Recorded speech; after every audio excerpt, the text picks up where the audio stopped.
Many people hear the name Paul the Apostle and immediately think of religion, faith, grace.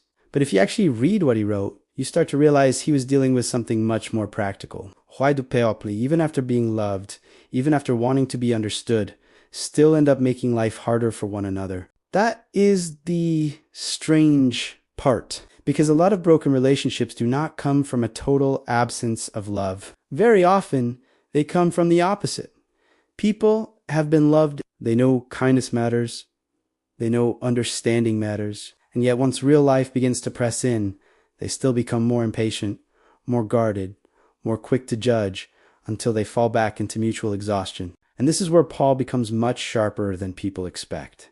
He is not simply repeating that love is important. What he is really asking is, if people already know love matters, why do they still keep losing it in the way they live? So if you only see Paul as a preacher, you are seeing too little of him. What makes him important is not only how many letters he wrote or how many cities he traveled to, it is that he was already wrestling with one of the hardest human problems. Why do people who want to live well keep sliding back into comparison, judgment, defensiveness, and quiet contempt for one another? First, briefly, who was Paul? Paul was not Jesus himself. At the beginning, he was not even part of this movement. He was against it. He admitted that he had persecuted the church, that he had fought against these people. So his story is not the story of someone who always believed and then slowly matured. It is the story of someone whose whole direction was overturned. And later, he became not only one of the central voices of the New Testament, but also the man moving from city to city, forming communities, handling tensions, cleaning up conflict. That matters, because it means Paul was not sitting in isolation building abstract theory. He was dealing with real people, people with different backgrounds, different customs, different tempers, different social positions, now forced to live inside the same body. And that is where the friction begins. Some cared deeply about what could be eaten. Others thought that issue meant nothing.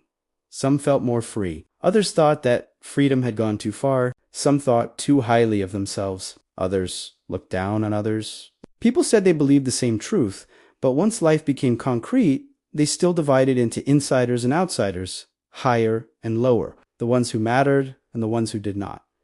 So when Paul writes, he is not speaking into empty air. A lot of the time, he is trying to hold together a situation that is already beginning to split apart, and the way he handles conflict is unusual. Most people, the moment tension appears, ask one question first. Who is right? Paul often starts somewhere else. He asks, even if you are right, what is your rightness doing to the relationship? That is what makes him sharp, because most people understand love as a feeling. I was comforted. I was understood. I know kindness is good. I do not mean to hurt anyone. I am just tired, just overwhelmed, just at capacity. A lot of people are not really trying to preserve love itself. They are trying to preserve the feeling that I am still a decent person. Paul does not let people hide there. He does not begin with how they explain themselves. He looks at how they treat others. So the things he watches are not the grand religious words. He watches the smallest, most revealing places.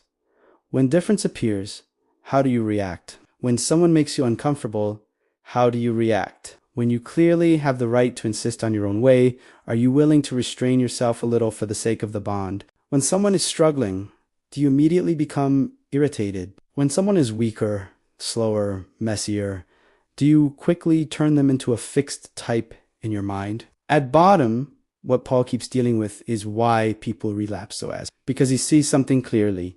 People do not fail because they have never heard of love. They fail because the moment love begins to cost something, it starts to shrink. Why? Because people are afraid of inconvenience, afraid of being drained, afraid of losing control, afraid that they are already exhausted and now must carry someone else too, afraid of complication, afraid that if they do not make a quick judgment, they themselves will be pulled in. So people love quick conclusions. Quick conclusions feel efficient. They feel like self-protection. This person is just like that. He is too sensitive. She is too emotional. He is immature. She is too much. And once you say that, everything becomes easier. You no longer have to understand. You no longer have to carry complexity. You no longer have to make room. But Paul keeps interrupting that move. He says, all things are lawful for me, but all things are not expedient. That line is powerful because it changes the question. It moves us from, can I do this, to what does this do to the people around me? Of course you can insist on your freedom. Of course you can defend your point.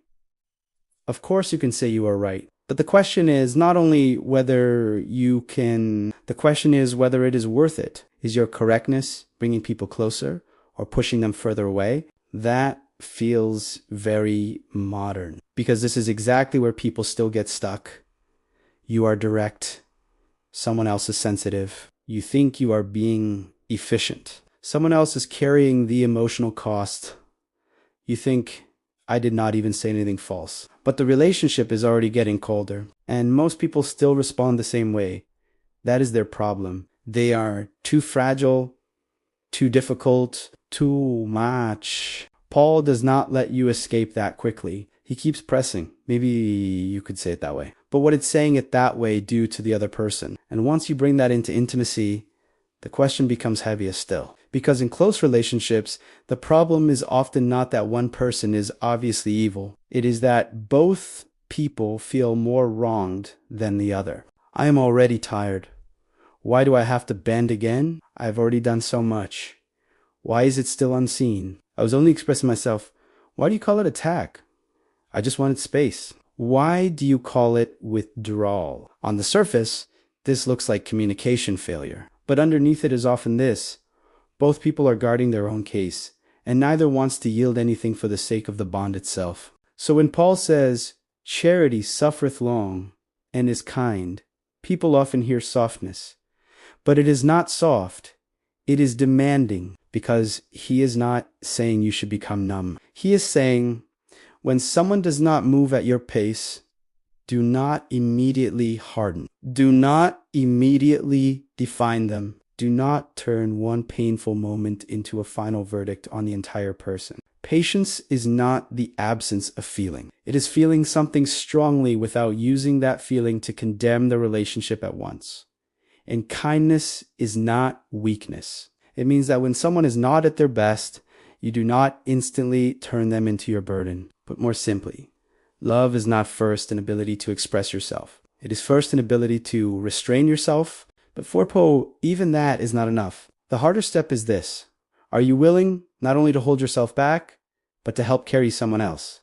He says, bear the one another's burdens. That sounds warm, but in real life, it is heavy, because bearing burdens is not just understanding someone, not just comforting them, not just saying, I know this is hard for you. It means that when someone else is struggling, you do not leave all of that struggle for them to carry alone. When someone is emotionally unstable, you do not instantly become disgusted. When someone repeats a struggle, you do not immediately withdraw. When someone falls, you do not use that moment to step on them again. When someone becomes difficult, you do not instantly decide they are no longer worth loving. Why is this so hard?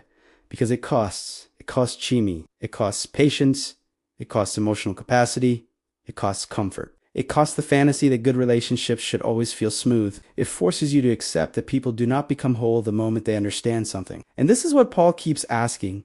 If you also want to be understood, can you understand another person? If you also want to be carried, can you bear the cost of carrying someone else? That is one of the deepest deficits of modern life, because modern people are increasingly good at expressing themselves and protecting themselves. That has value, but the side effect is serious. We are learning more and more how not to get hurt, while learning less and less how to keep a relationship alive. So people end up in a strange condition. Strong boundaries, clear logic, articulate feelings, and fewer people who can actually come close. But Paul pushes even further, because one of the deepest tests of love is not whether you can speak gently when things are going well. It is what you do after someone fails. And here again, Paul is severe in the best sense. Because when things go wrong, the human instinct is immediate. I knew it. They were never solid.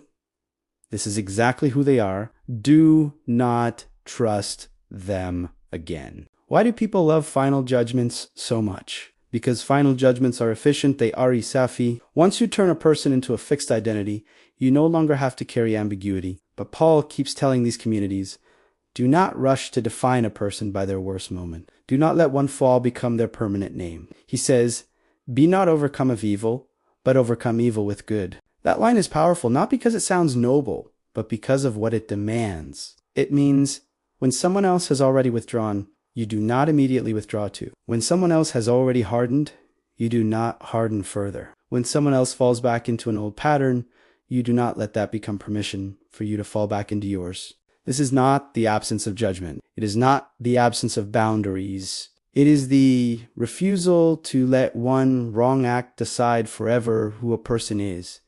That is rare and costly and profoundly mature, because a person who gives no one room to return may look clear-eyed, but usually becomes narrower and narrower. Such a person may be disappointed less, but they also love less. And by this point, you can see that Paul is not just trying to correct a few behaviors. He is trying to answer a much larger question. How can human beings live together without constantly collapsing back into pride, fear, resentment, and self? Most people think of love as an emotional event. To be comforted, to be understood, to feel warmth, to feel received. Paul is after something else. For him, love is not mainly an emotion.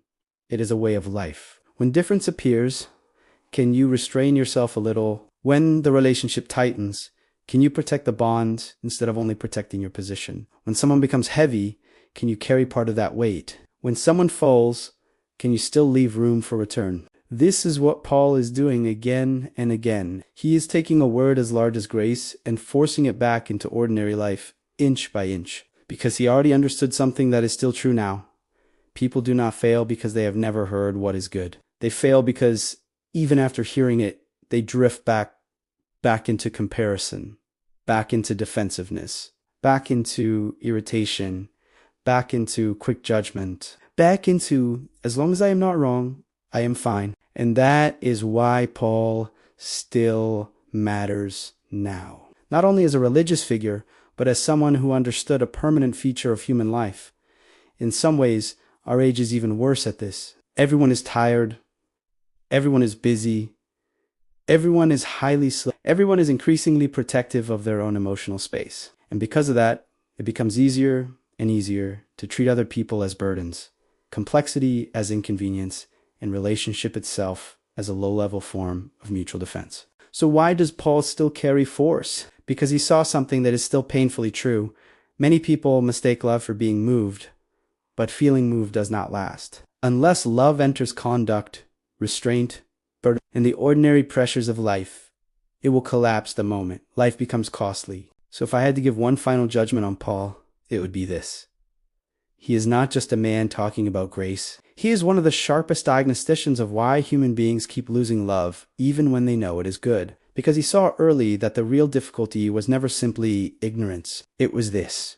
People can know what love is, and still, little by little, live their way out of it. That is why Paul keeps pressing to the end. Not, were you inspired? Not, did you understand the idea? Not, were you moved for a moment? But when life becomes tiring, frictional, disappointing, and heavy, do you still have the strength not to pull your heart back too quickly? Because love is not proven by being spoken. Love is proven by the courage to keep the heart open when life gives you every reason to close it.